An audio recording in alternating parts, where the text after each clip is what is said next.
So that is the kind of I talk about.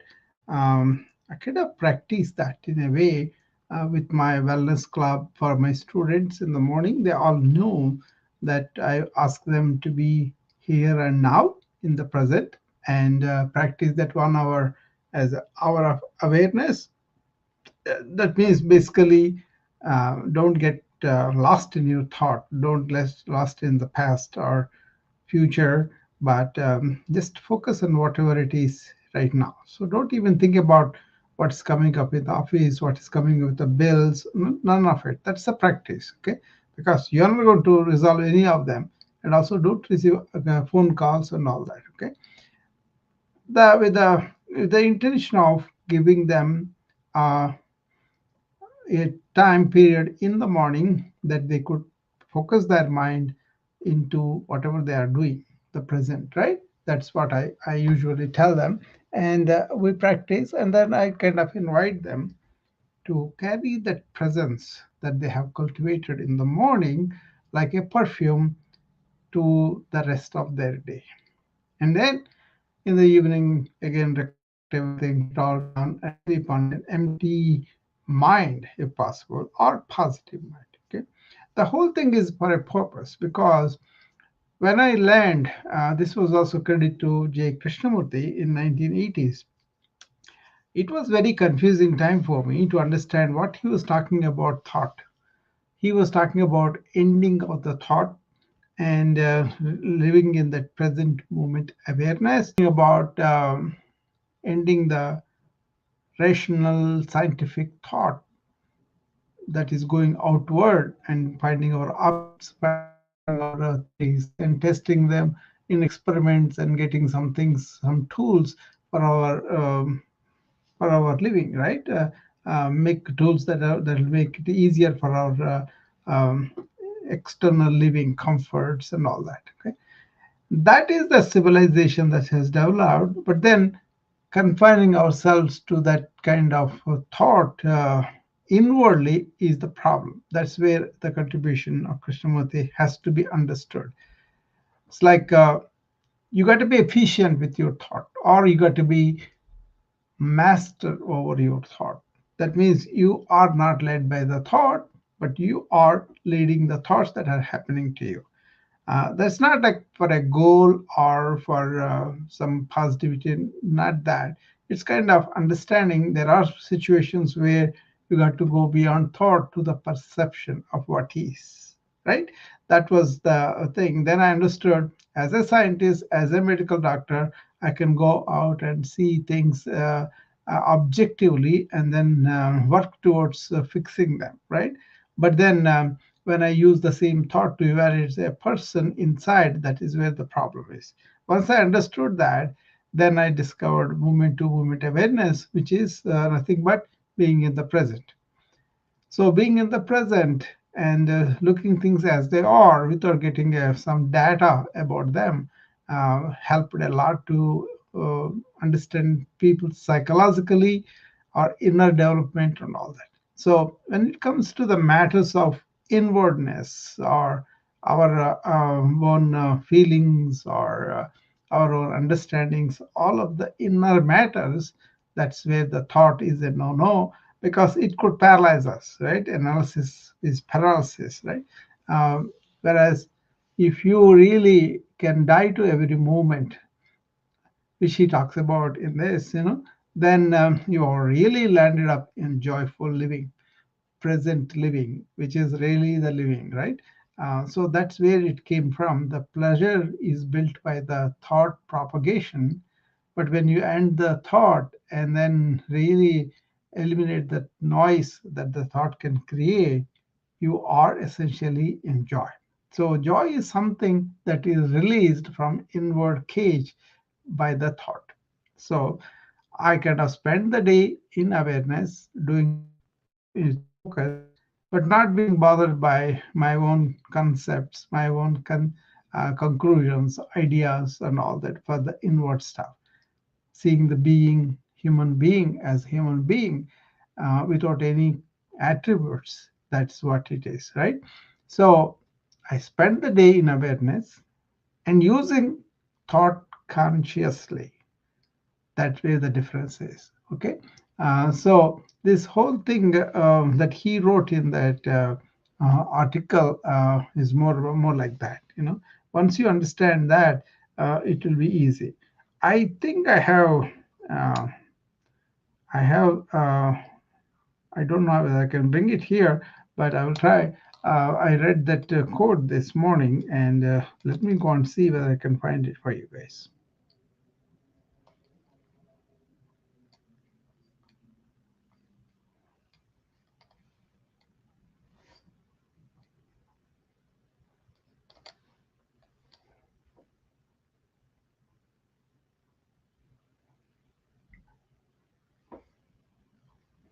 Yeah, I found it.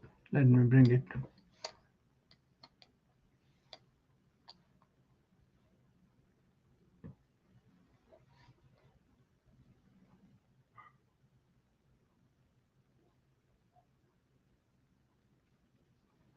It is not allowing me to do, but it says invalid link. It doesn't allow that. It's like a comment that was, I think I might have seen it on Facebook. So I'm going to go and read it. Maybe that will help. Okay.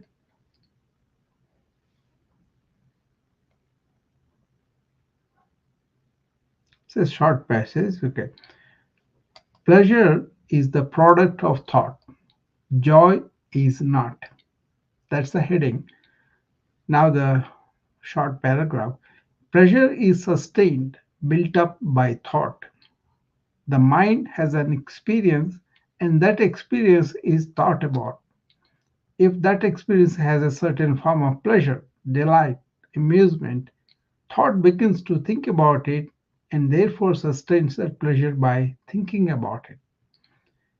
That is what most people do when they have sex, sexual demands, sexual pleasures. The mind thought thinks about thinks about it over and over and over again, and then that pleasure must be fulfilled. That's a constant image in the mind. One hears die to everything, you know, and one asks, what have I left? But if one has really gone into it deeply, what one has if one has really gone into it deeply, what one has left is joy, real joy of living. Seeing a beautiful tree, a beautiful face, the movement of water, bird, living, not living in conflict, in misery, all that is not living. Death is not something prolonged, it comes immediately and it is over. To die to the past immediately requires a great deal of attention, a great deal of inquiry, a great deal of inward apprehension. Not apprehension in the sense fear, but inward awareness. Out of that, there is a different kind of life altogether. Therefore, there is no fear of death because you are dying every day to everything you have gathered. So your mind becomes extraordinarily alert, fresh, young, and if I may use that word, which is so laden, innocent. It is only the innocent mind that can live, not this jaded mind. Jay Krishnamurti from a conversation with Donald Ingram Smith, New Delhi. He's an Australian. He wrote a book also. I read his book, um, 24th December 1966. That's where it came from the conversation with Donald Ingram Smith. So, because I've gone through so many discussions on this movement to movement awareness and really dying to everything, not to gather everything. That's the problem, right? We are unconscious of that gathering, repeatedly thinking about it and putting into a some kind of adjustment we have in our mind. That's how we increase the burden of the mind by gathering so many things. So that's why we don't have that beginner's mind or innocent mind to look at something as it is presented. Take, for example, I have a long lost friend. I haven't seen him because I have not been to India from 2014. for 10, I think. So I kind of talk to him on the phone, but then it's not like spending time with him like like we used to. Suppose I go back to him, and then I have this image about him, that my friend is that, my friend is this, and all that.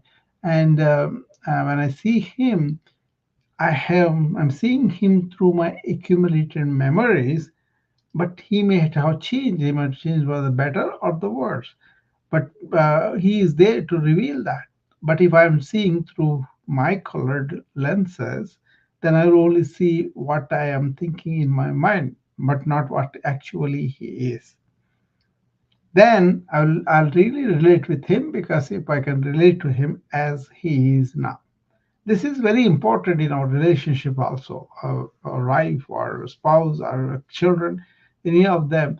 If you can test yourself, am I seeing them as they are, or am I seeing them through my wish of they should be like this, or they were like this. So a lot of things can be cleared up when you can really face them as they are, perceiving them as they are. That means not having an accumulated mind there. So pleasure is something that you built up with a thought, whereas joy is something already there, unalloyed, and you just have to release it.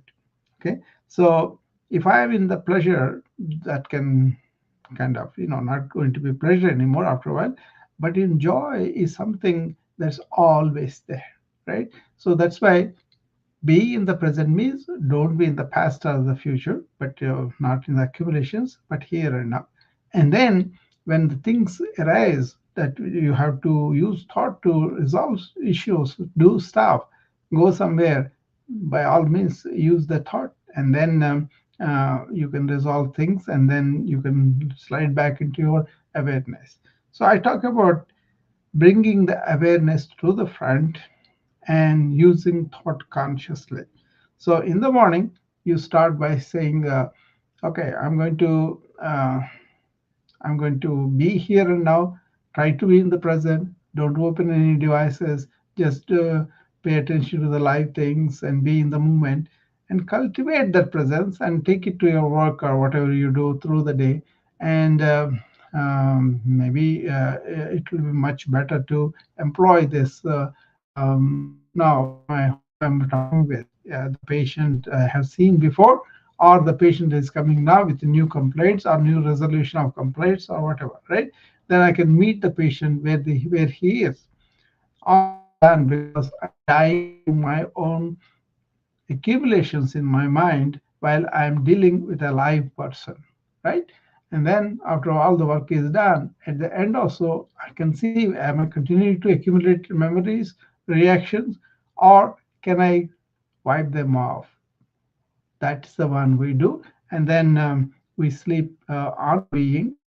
And then it is such a wonderful sleep, and you get up in the morning again. You continue the present cycle. Otherwise, the mind will slip into the time of yesterday, the time of tomorrow, the time of memory in the form of yesterday, or the time of seeing into the future, or anxiety into the future, or regret of the past. Any number of things you can say. But basically, be in the present, use the thought when you need, and then you die to that. That's that's when you can be joyful, and you can be really enjoying life and things as they happen, and then quickly forget them. But this requires a lot of attention, lot of workup that you need to do, especially in the morning when from sleep to wake up you are coming in. That's why I recommend people don't open the devices. We are all with the. I have my iPad, I have my iPhone, everything, our digital life, right? So don't open that. Don't open that at least for half an hour, right? And then you can be in the present, and half an hour later, maybe you can open. You can also um, say, okay, I'm opening this after I've settled down in my presence. And then you can look up the things, business, and you need to communicate, you need to send messages, whatever, right? And then before you sleep, though, before you sleep, half an hour before, cut them off. That will be a very good thing to do that. As an informatician, I quickly gained control over the digital milieu of my life by being this habit. Okay, I want to sleep after everything is washed off my mind. But for that is don't have any more input from my devices. So half an hour before, I kind of shut it down. Half an hour before I sleep, I shut them down. And then when I wake up, half an hour later, I kind of open them. But what do I do during that half an hour is important. So what you do is spend the time with the life that is around you. That means pay attention to the atmosphere, the weather, or just look out of the window without making any comments about the weather.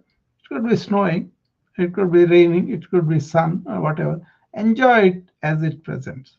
Okay, and then pay attention to the plants at home, animals, pets, and live human beings, and all that, right? Just look at them for the being they are. Don't bring in their character, what they did, what they talked, and all that.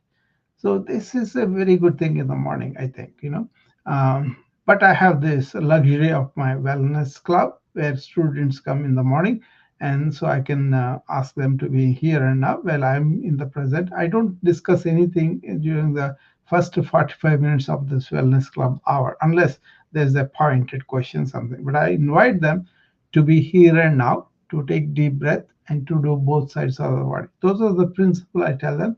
And as I do that, they'll also follow, and we all enjoy the stretching and breathing and energy and all that, right?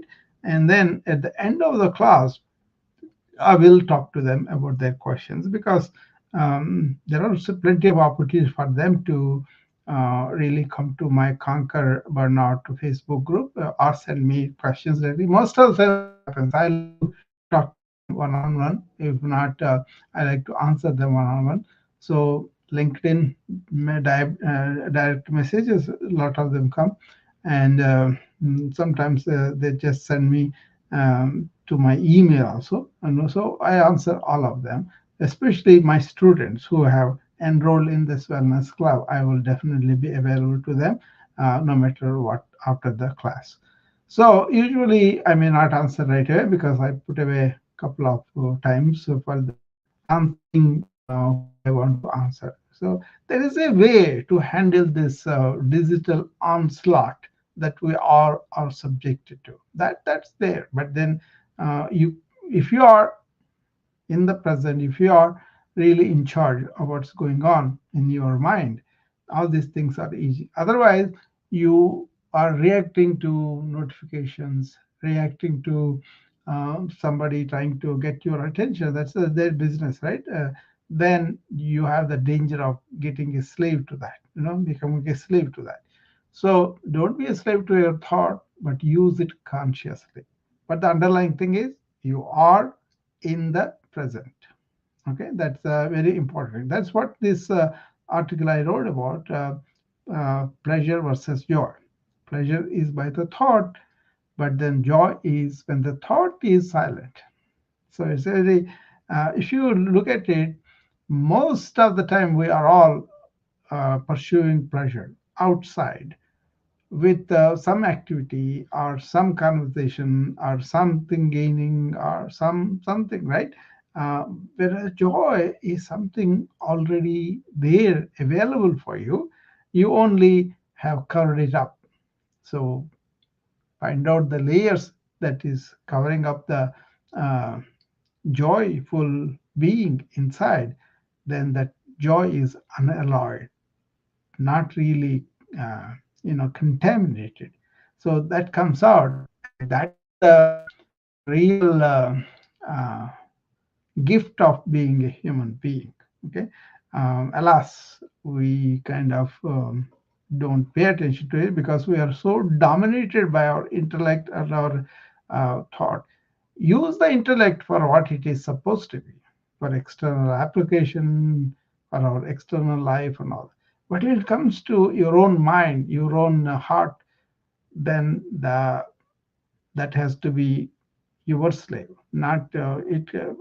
Say, for example, if I have some bad memories about a friend of mine that he stole my money, he did not give it back or whatever, then I will keep that in my mind. But then my friend may not care about it. Okay, he's my friend, let him spend or whatever, and then he let him give it to me when he can.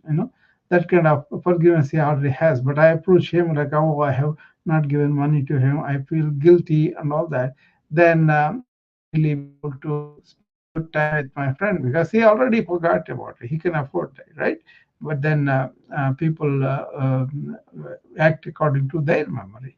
So that's the problem. Okay. So using thought consciously and being in awareness is my substrate, and that helped me not only enjoy life and experience life more, perceive life as it is, but also really reduce the burden of sorrow on my mind, right, on my heart and all that. So this is a very important thing I think J. Krishnamurti was talking about when I read that poem, a short paragraph that he wrote on the pleasure versus joy. Um, the book by Donald Ingram Smith from Australia. I think that's something worth reading. If you can get a handle of that, you can go and find out about that. Okay. Hi, Jacob. How are you?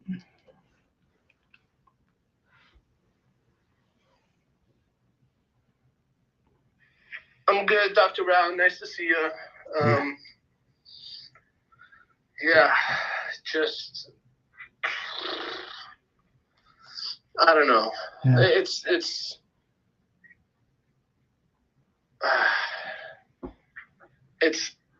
difficult. It's Yeah. just difficult. Yeah, and one thing, it's like I find myself in repetitive actions, even if Ah. I feel Mm. like I'm cognizant that I'm performing an action, Mm. but it's like what like why why would I go to the same types of actions, and why, like, what's the, what's the issue with me choosing a different habit, right? Mm. Mm. Like, for example, it's like sometimes I'll play chess on my phone for a long time, and I'll just sit on my couch and I'll just play chess. And I think I should work, but I could work later. It's not that important, you know. But then I'm like, hey, well, I would like different habits, Mm. but then it's like okay, well, even if I'm unaware Mm. of how the dynamics would be of a new habit, it's like I know that there's stuff out there. It's like I've seen unknowns before and they have become known.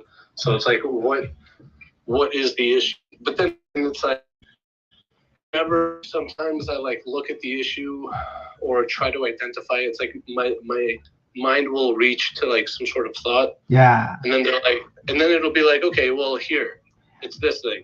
But then it's like, I don't know. But then there's always like a million other things. Yeah, And that's it. I don't know. That's Let me give you a structure that will probably help you to deal with this. Okay. The goal is this. That goal is to make our mind our slave, not our master, right? So how do we do that? Is because there is a structure, if you understand, and what happens. This is from the yoga. Okay, this is about the mind and the thought and how it is formed, how it goes out of whack and all that, right? So if you open yourself and then some stimuli come from outside, then your mind gets activated and you go and think about it, right? That is usually we are aware of that. Something comes at us, like somebody comes and talks to us, or some time opened where you are left alone and you can choose between doing work or doing the chess, like you said, something coming from outside the stimulus. Then these are called the modulations of the mind that happens. They are called vrittis in Sanskrit. These vrittis are like a cyclical in nature, and also they come again and again and again. And then what happens is, if you actively don't die to them every time they happen, after you have done, for example, you have accomplished the task, and but you don't want to leave it alone. Like you have seen a tree, and the tree is beautiful and all that, but you want to retain the memory, the pleasure of seeing it, the experience of that color, all those things you want to, you retain them unless you empty them. So you got to finish it off and go. That is the most difficult for a lot of people. And unconsciously what happens to the vrittis is they go and settle down in your subconscious self, and these that form that samskara self is forms what's called samskara. The nature of samskara is they kind of retained memories, they come back to you, and you do them so many and every day. The more you are engaged with the life, the more you are really cultivating a lot of activities, the more samskaras you form in your subconscious. Because you have not made an attempt to eliminate them, they will be like that, they will come up again. So one of the purposes of meditation is sitting down and letting these samskaras come up and dealing with them right there. So in meditation is not just repeating something, but actually excavating these buried memories. And as they come up, you kind of deal with. For all this, there should be samskaras coming up, and there is an agent in you that is being in charge. And that agent is that presence, that awareness, because you are aware of the thoughts, right? And you establish yourself in that awareness. And that's why I'm telling you in the morning what you do to be in that awareness, and what you do through the day to be aware and do things and use the thought. And in the evening, how can be awareness and then go to sleep. Then you will be in that entity that is your true nature, which is really holding yourself responsible and is really doing all the things. You understand? So, what you want to do is everything that you do, give complete attention, not memory, not the forecast and all that, but then just be here and now in this moment, what is happening. That goes into what's called perception of what it is. That is a real good quality of mind, but people don't use them because they're always in the network of the thought. So always projecting thoughts, and then they're getting buried, they're getting stronger and all that. But once you are in this perceiving capacity of the mind, here and now, not based on memory, not based on the future, but here and now, if you can live as much as possible in the presence, then you get the control of this thought going all over. Make sense, Jacob? Yeah. Yeah. So there is a way some people do meditation. There is a way real meditation. Real meditation is where you don't have this movement of the thought because you already have mastered it. So as it takes some time for these buried memories and all that to come up and go. But the more you are focused, like it takes some time, sit down and then let this heat of the concentration rise up all the memories and then burn them up. Burning is just let them be completely fruition, like they have flowered and they have come and they disappeared. Then what is resulting is emptiness of mind, silence of the mind. That's where most of them I am, but it can be done. That's why I'm mentioning that. It can be done, but it needs to be the distinction. All these thoughts are coming from some source.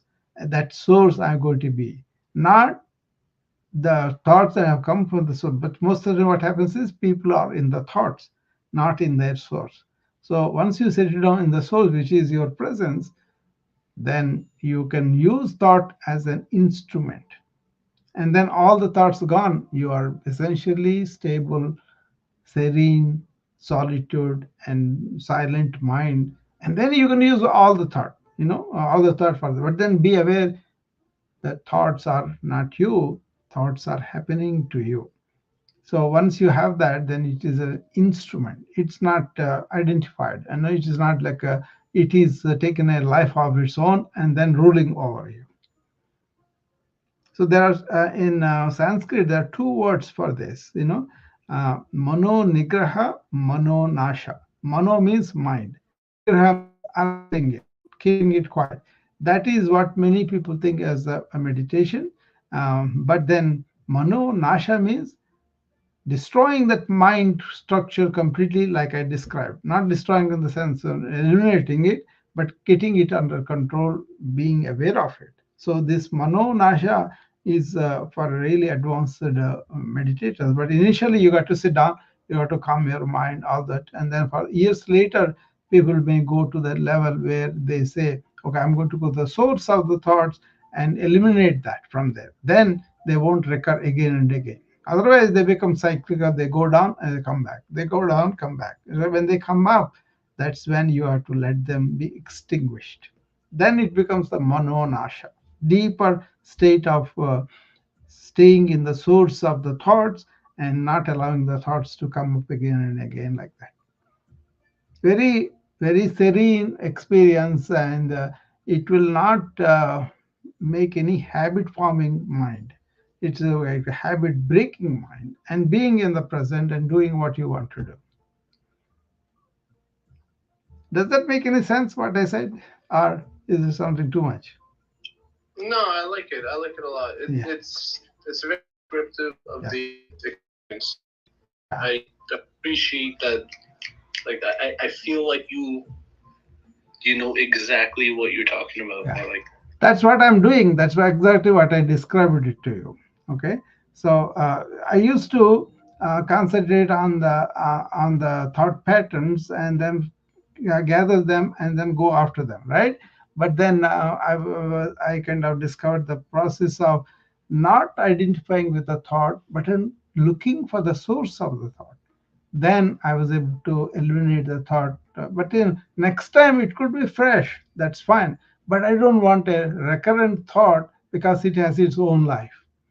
That's where this Manu Nasha works, and which is very tough because thoughts are so quick, thoughts are so mercurial and pretty strong too. That's why in the beginning I kind of tell them to gather the thoughts together and then slow them, watch them, and then identify negative or positive.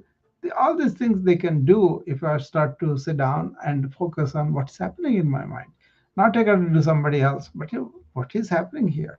And then as they came down to one thought, you stay with that one thought. That will be happening according to the person. Some people get it quicker, some people don't. But that's okay. Don't compare. Whenever you get to one thought and go beyond the thought, and then going beyond the thought is the step where you are stepping into silence where the thoughts have come from. And once you are in the silence, that's really blissful. Blessed ones, are those who have that. I was reading this Pleasure versus Joy by Krishnamurti. I tried to paste it here, but it didn't work the link. It is a link from a post by somebody. So I kind of read it. I know the author. His name is Donald Ingram Smith. So he had a conversation with J. Krishnamurti, and then this was there, Pleasure versus Joy. You want me to read it again for you? I think you might have missed it. It was in the beginning of the room. Sure. Yeah, let me just a short paragraph. Let me read it. Just for you, I'm reading it. Okay. So, Thank you, Dr. Rao. yeah.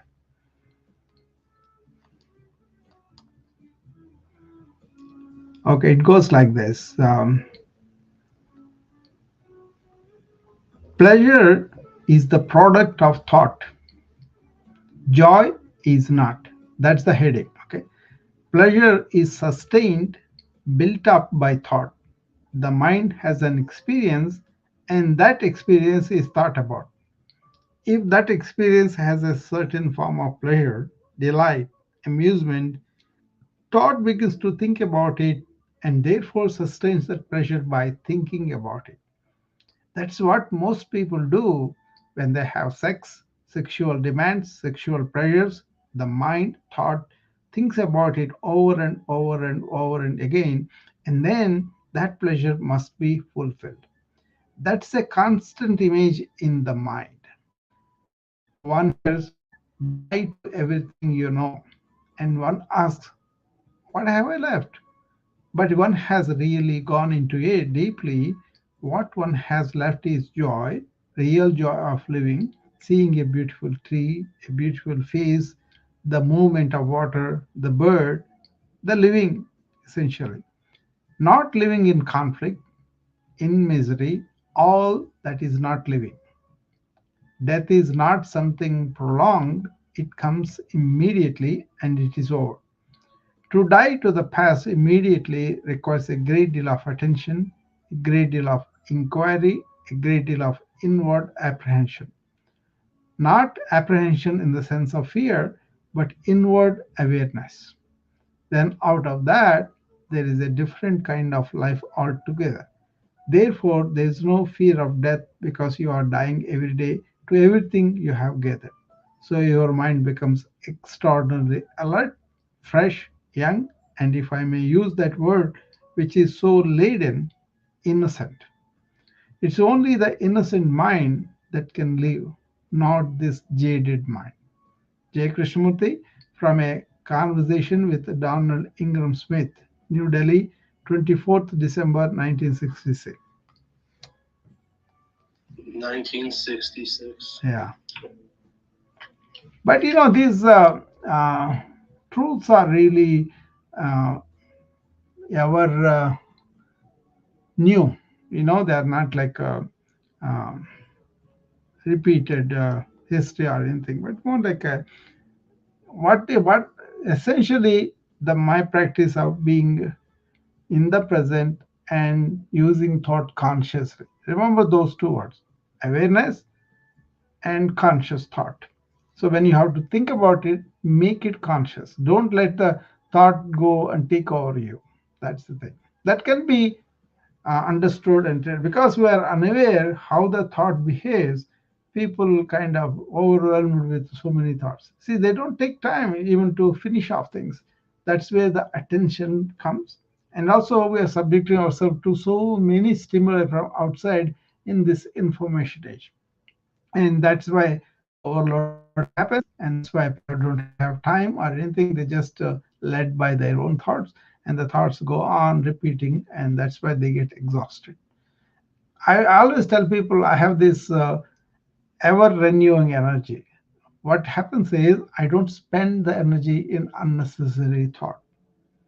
Okay, and that's why I have plenty of energy even at the end of the day after I have taken care of so many things with the thought, but I finish it off. That's the key. I love that. Mm. Don't Yeah, spend time in unnecessary thought. yeah, because that is our bane of our. See, you should not blame the science and other people who work to make things to make our life comfortable. But then you should not use them in a way that's going to hurt you. For example, all this communication is supposed to be to know Jacob and Dr. Rao, who we are, what we are as friends and as human beings and all that. But if you want to read about gossip of everybody else, that is abusing the communications improvement by the science. The same thing with the thought too. Thought is a wonderful force that comes in our real nature. But then if you don't control it or not even control it, if you don't understand it and use it appropriately, it can turn on you. And that's where people go into anxiety if they think about the future. That's where they go to depression when they fall back into the negativity of the past or regret of whatever happened. So instead, learn from the past and plan for the future, but then be in the task what you are doing, and that way you don't go and focus only on the goal, but you are focusing on the process. Then things will be done. Whatever you do well today will give a good tomorrow for you. Tomorrow there's a talk I'm going to give, Jacob. It's about, uh, I think this is relevant. That's why I'm mentioning it. It's on LinkedIn live audio. Uh, Anderson invited me to speak about this. I mentioned that to him one time. I think he caught on. We were working on corporate wellness. How can we increase the wellness in the corporations, right? So I was talking about too much doing, too little being. So if you are interested, come and attend that. Yeah, I love going on LinkedIn Lives. I'll be Yeah, there. yeah. It's 10 o'clock At what Central, time? 10 Central. In the evening or in the morning? Morning, 10 Central. 10 Central in the morning, so that Morning, would yeah. be 11 11, Eastern. 11, 11 Eastern, yeah. One Okay. hour. Usually, I have been talking about different things, but basically oriented to your well-being. How can you be, well? So I have this bandwagon now, proactive wellness. How can we make some proactive moves in our life to be well for a long time and also enjoy life and really, you know, not spend money by illness or misery or whatever, right? So I think the sophisticated people are those nowadays make use of the breakthroughs of the science to really, not the preventive exam, but actually live such a way that your lifestyles won't contribute to your illness. So for that you have to be aware. For example, you are used to certain taste of breakfast in the morning, like a donut, right? And then people want to control the eating of donuts, but they eat it because the taste. So that's where you got to make a decision what is good for me in the long run and what is good for me here. In Sanskrit, it's called prayas and shreyas. Prayas means instant gratification. I think most of us are moving towards that all the time. But shreyas is for the long term gain.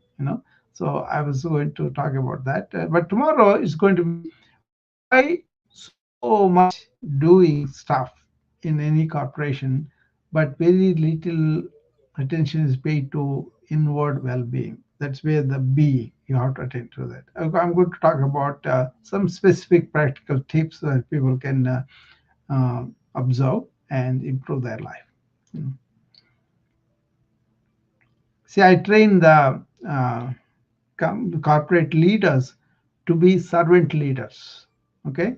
And then the focus is more on the inner being, and you can always develop efficiencies for the external doing, but um, depending on the external doing for happiness is a mistake.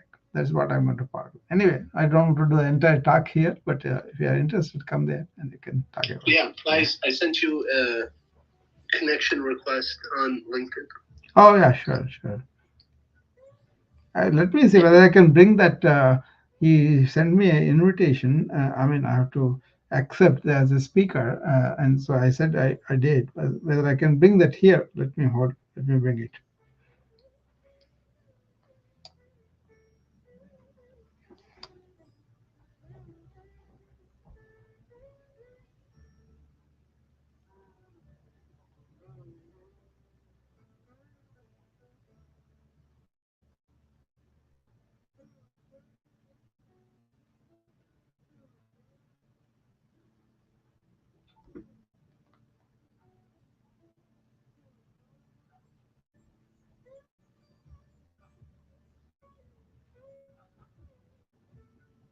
Yeah, I found the event.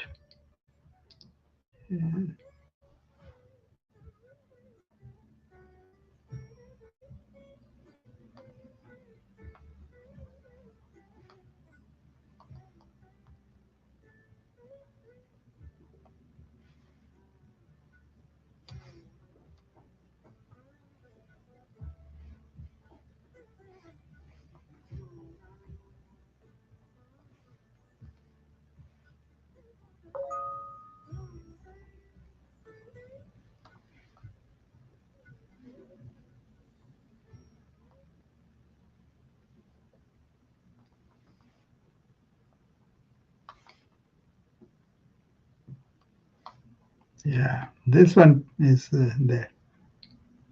There is the link, Jacob, if you want it.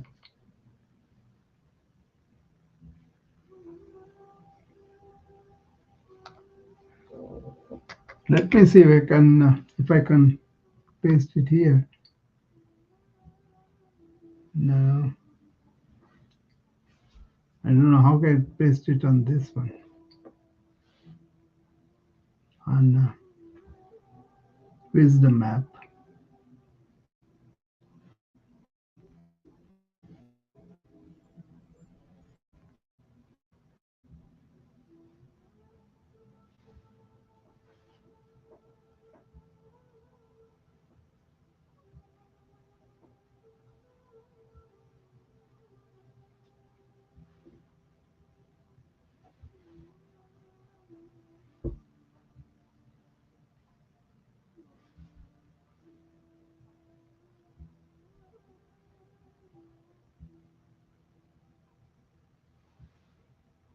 I don't know. I can't figure it out there. At least I pasted here for you, Jacob. Okay. Yeah, and Yeah. I can't sign in through the link, but I'll be there. Okay. All right. Okay. I will take you now for now, and then I'll see you tomorrow again. Okay. All right. Have a wonderful day. Nice to see you. Yeah. Bye. Bye.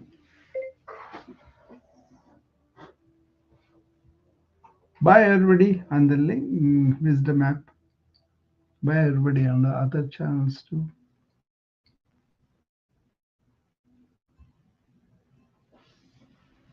Okay.